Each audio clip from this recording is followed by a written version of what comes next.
On cold shower.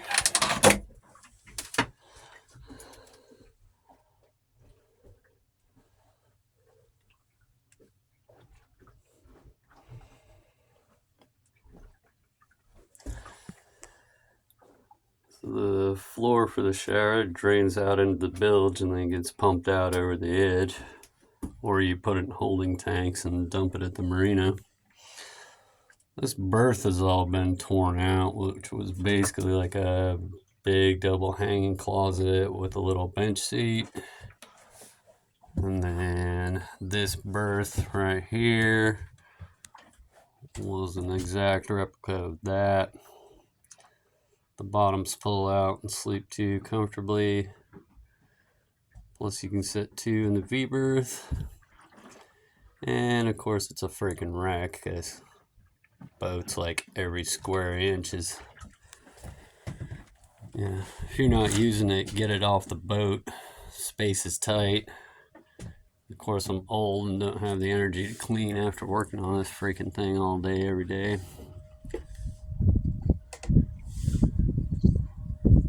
But there's a super fucking wobbly dinghy. There's one. The engine was loaned to me by the guy who gave me the boat. The dinghy he gave me fucking was shot when I got it, and it just died. The floats wouldn't pump up anymore. So my buddy gave me this one just to get it out of storage because he had it as an extra. Got a battery, push button start. Because fuck all that pull start and dinghy motors. I did that for about 2.5 months. That shit ain't that fun. There's a couple solar panels leaning there, more on the top, and then I just bought a couple more powered ones the other day, and now I've got just enough that if it doesn't get cloudy for more than a day, I can run that fucking light up there at the top of the mast. That thing eats like 90 amp hours a night. I need to put some LEDs in it, because that'll be like a quarter of that power, if that. But for now, they got the old, 30 watt fucking bulbs in there or something crazy. The mast is about 50 feet off the deck. Eventually, next big project, now that I've got a couple big badass heavy anchors on here, there's also a slightly bigger, different shaped one on holding the boat to the ground. So eventually I'll get some metal and start mounting these panels out of my way so I can walk down the deck. But for now, a couple hatches that open. Of course it latch shut and lock and shit. The round thing right there is a derade vent, they're called. So that metal kind of curves down around around its edges, and then underneath it is a piece that comes up, so when it's pouring ass rain you can spin that thing open and the rain will run off that metal and it drains out on the deck. Let's see if we can see the little holes. There's a bunch of holes all the way around, so that way you can get fresh air in your boat even if you're in a storm out at sea. This is kind of a fucking disaster here, but it's because just about every storm I've hit has drugged me like 1,000 feet. One time it took me that way, and those boats are a lot closer than they look in this video. So eventually, the same guy that gave me the dinghy, he had a big heavy anchor that he's sick of stubbing his toe on in his boat. He lives in the marina out over there, but he let me borrow that. So I got that hooked up.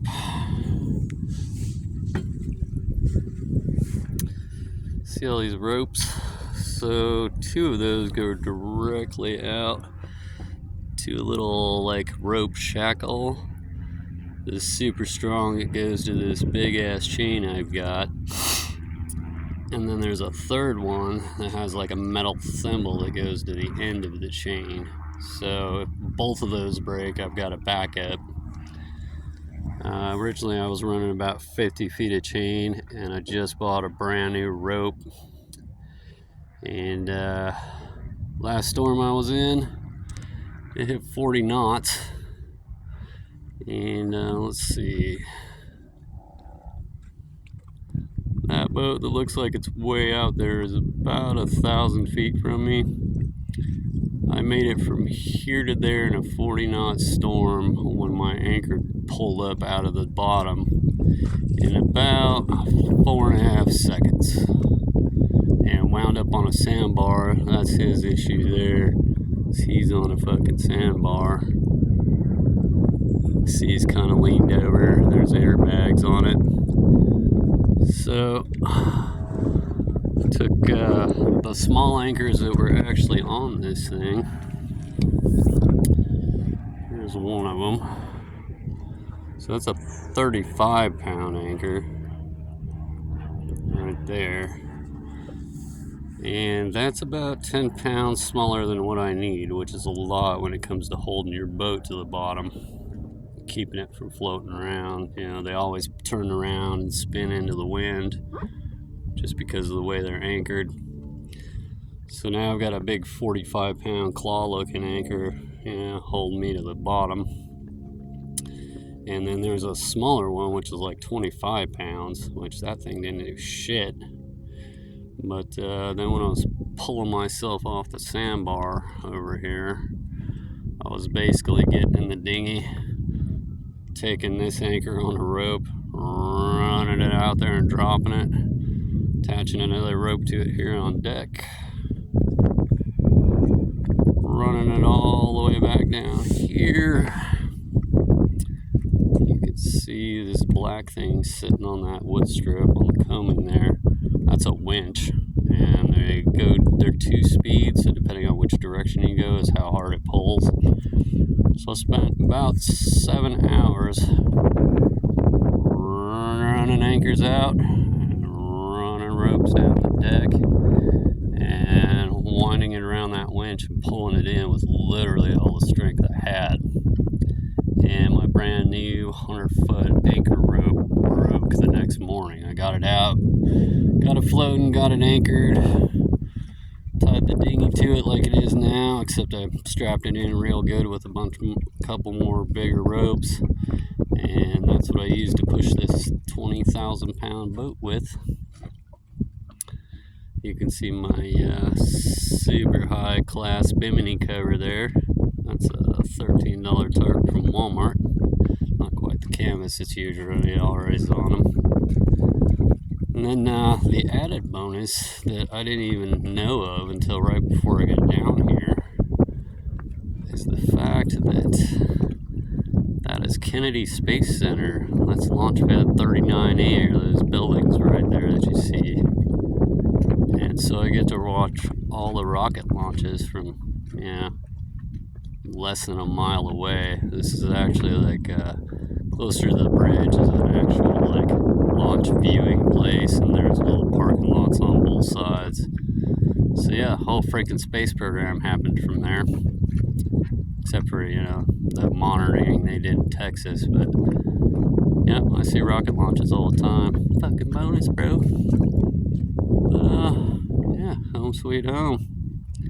It's been cool, but it's been really fucking scary in storms, and yeah, when your boat's heeling over side to side really bad and bouncing up and down 3-4 feet on the big waves because the wind's howling, it'll scare the shit out of you. And in my case, it's gone from, you know, oh shit to okay, I'm used to that, and the next storm's even worse, and that one scares the fuck out of me.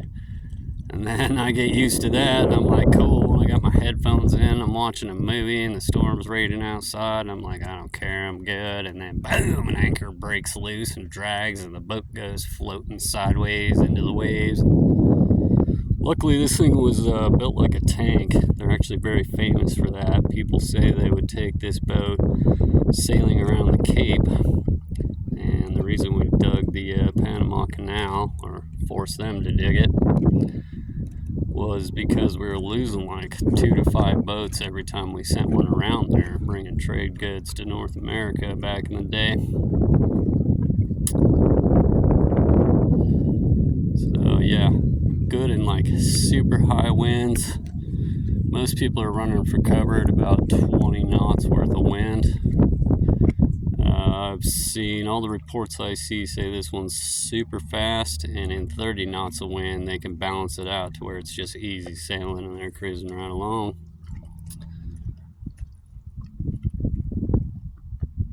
But anyway, hashtag fucking boat life.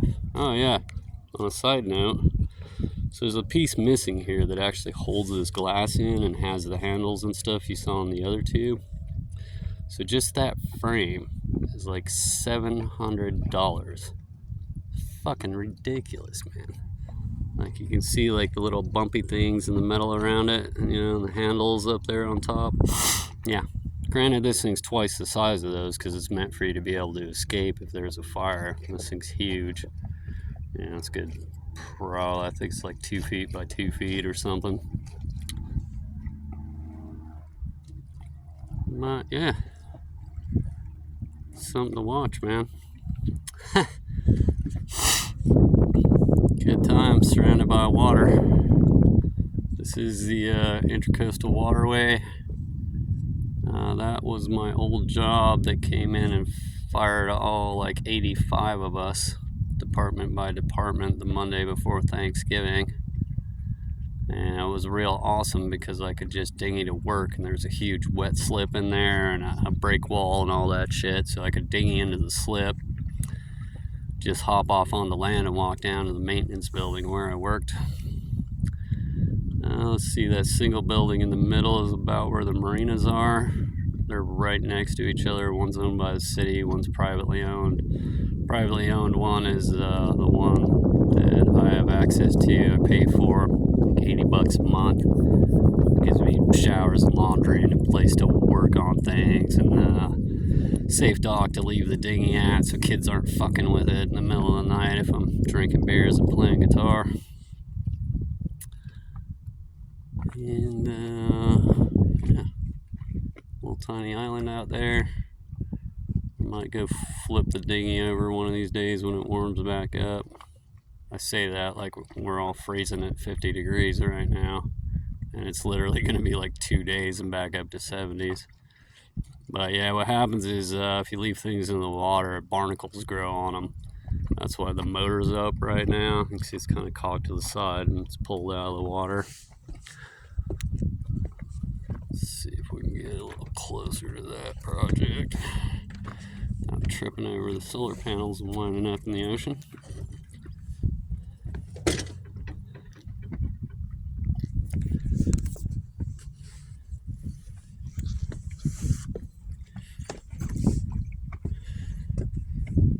So yeah, let's see, like granted, that thing's a 2006, but but it's a Honda 9.9, which are the engine everybody wants, even still. Like, I've had many generations of these, and they're just fucking great and reliable. Now, when I got it, it ran like shit, and it died on me a lot, and it really fucking was a pain in my ass.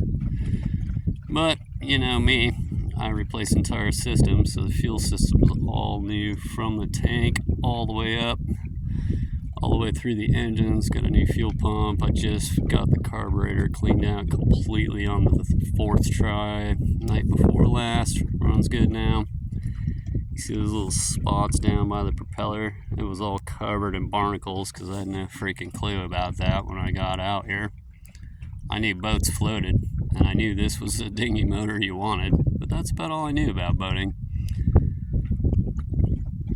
And yeah, so fuck it, jumped right in. I did take a real in-depth boater safety course because you're required to have a card that says you've done that to operate a boat.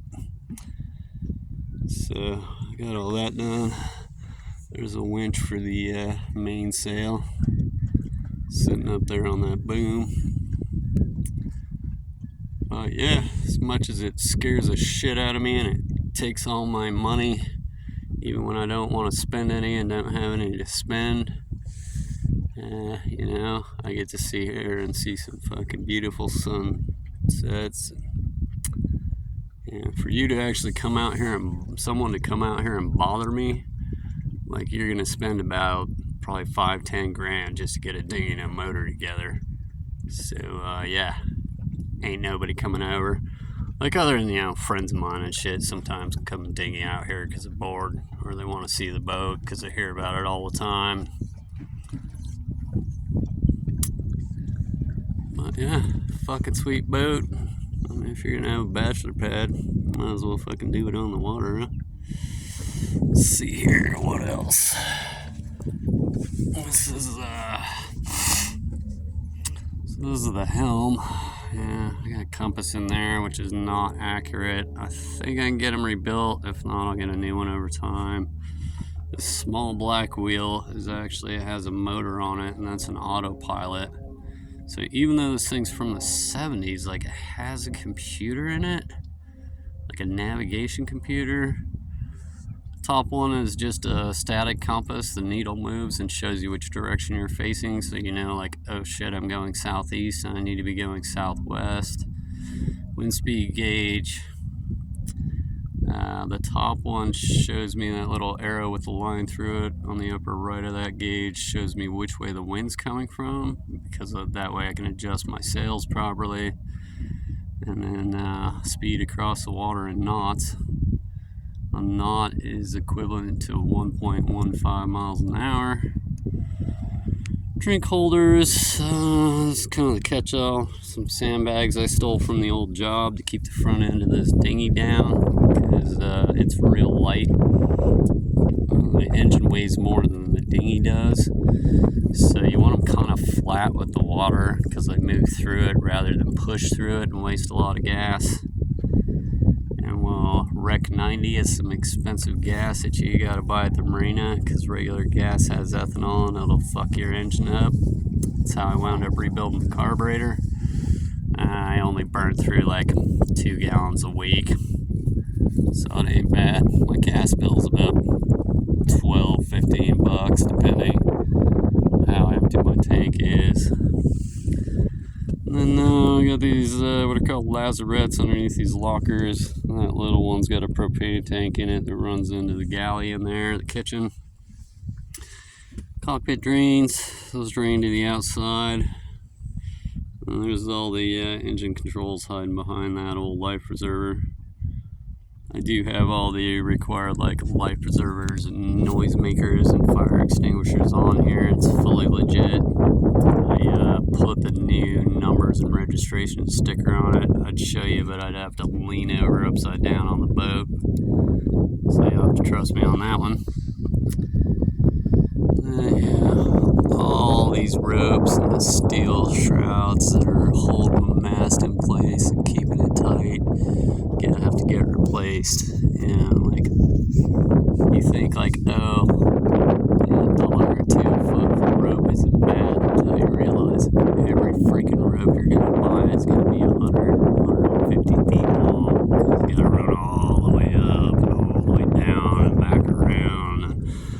it's all got to come back here.